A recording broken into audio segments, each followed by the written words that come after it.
On November 24th, 1971, the day before Thanksgiving, a commercial flight of Northwest Orient Airlines was ready to take off from Portland, Oregon to Seattle, Washington. It was a typical day. The flight attendants have completed their final checks and then shut the doors of the plane. The plane took off. Shortly after the takeoff, a passenger in black suit called the flight attendant and handed her a note. The note said, "I have a bomb in my briefcase." Then the man wanted the flight attendant to sit with him. After that, he opened the briefcase and showed her a mass of red wires and red-coloured sticks.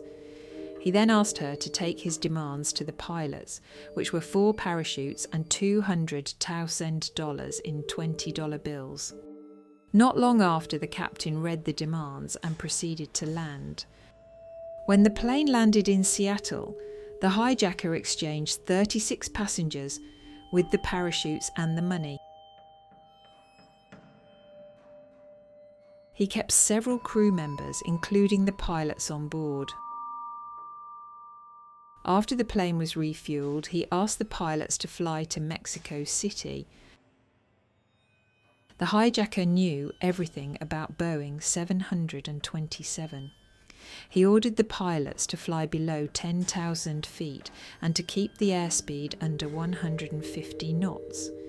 Usually, an experienced skydiver would be able to dive under these circumstances. Around 8 p.m, somewhere between Seattle and Reno, he did the impossible and jumped out of the back of the plane with the parachutes and the ransom money. That was the last time he was seen. Nobody knows who he is until this day.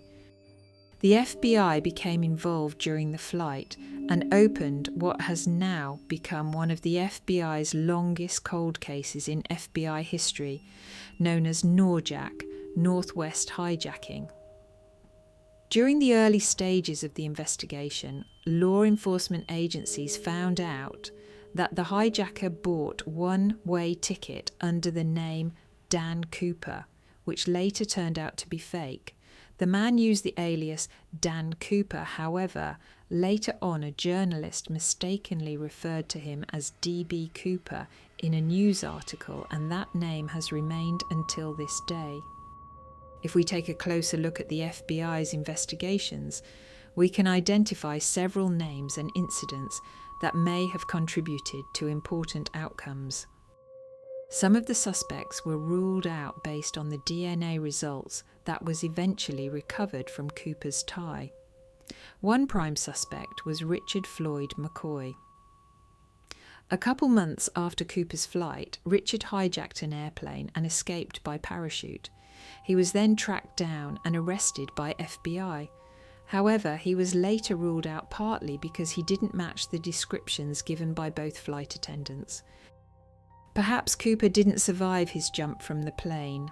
After all, the parachute he used couldn't be steered, his clothing and footwear were unsuitable for a rough landing, and he had jumped into a wooded area at night, a dangerous proposition for a seasoned pro, which evidence suggests Cooper was not.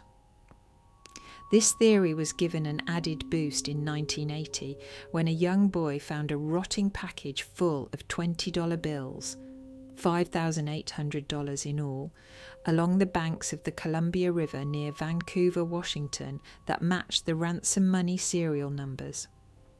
However, after a detailed search, nothing else were discovered.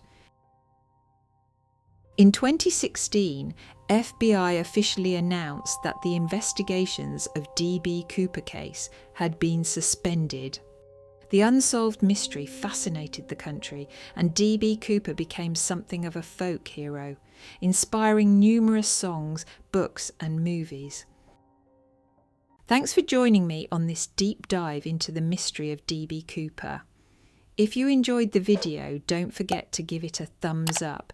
And if you want to see more content like this, hit that subscribe button and ring the bell so you never miss an update. I'd love to hear your thoughts on the case, so drop a comment below with your theories or any other unsolved mysteries you want me to cover next. Until next time, keep questioning the unknown.